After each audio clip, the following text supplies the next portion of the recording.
ನಿಮ್ಮ ಹಲ್ಲುಗಳು ಆರೋಗ್ಯವಾಗಿರಲು ಫಳಫಳ ಅಂತ ಹೊಳೆಯಲು ದಿನಾಲು ಬ್ರಷ್ ಮಾಡ್ತೀರಲ್ವಾ? ಹಾಗಿದ್ರೆ ನೀವು ಯೂಸ್ ಮಾಡುವಂಥ ಟೂತ್ ಪೇಸ್ಟು ನ್ಯಾಚುರಲ್ ಆಗಿ ಇದೆಯಾ, ಅಥವಾ ಅದರಲ್ಲಿ ಮೆಡಿಸಿನಲ್ ವ್ಯಾಲ್ಯೂಸ್ ಏನಾದರೂ ಇದೆಯಾ, ಅಥವಾ ಕೆಮಿಕಲ್ಸಿಂದ ಕೂಡಿದೆಯಾ ಅಂತ ನಿಮ್ಗೇನಾದರೂ ಗೊತ್ತಾ?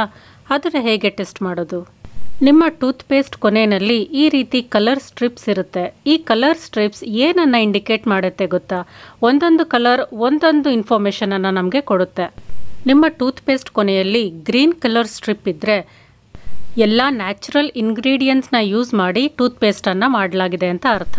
ಇನ್ನು ಟೂತ್ ಪೇಸ್ಟ್ ಕೊನೆಯಲ್ಲಿ ಬ್ಲೂ ಕಲರ್ ಸ್ಟ್ರಿಪ್ ಇದ್ದರೆ ಟೂತ್ ಪೇಸ್ಟ್ ಇಂಗ್ರೀಡಿಯೆಂಟ್ಸಲ್ಲಿ ನ್ಯಾಚುರಲ್ ಮತ್ತು ಮೆಡಿಸಿನಲ್ ಇಂಗ್ರೀಡಿಯೆಂಟ್ಸನ್ನು ಯೂಸ್ ಮಾಡಲಾಗಿದೆ. ಇನ್ನು ಟೂತ್ ಪೇಸ್ಟಲ್ಲಿ ರೆಡ್ ಕಲರ್ ಸ್ಟ್ರಿಪ್ ಇದ್ದರೆ ಅದು ನ್ಯಾಚುರಲ್ ಮತ್ತು ಕೆಮಿಕಲ್ಸಿಂದ ಮಾಡಿರುವಂಥ ಇಂಗ್ರೀಡಿಯೆಂಟ್ಸನ್ನು ಯೂಸ್ ಮಾಡಿರ್ತಾರೆ.